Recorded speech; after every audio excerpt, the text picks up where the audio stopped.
pamilya ko, dito kami masaya. At ipaglalaban ko sila. Dasal muna tayo, ha? Pinapangako namin.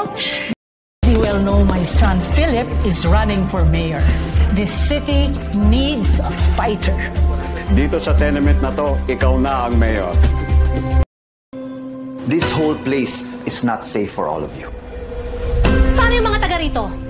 Yung dito pinanganak, lumaki at tumanda. At namatay. Ano kami? Gusto ko lang marinig na wala kang kanilaman sa pagkamatay niya. Pag nagkawatak-watak tayo, yung kwento natin ang gagawa yung mga tao sa taas. Ako, magkukwento.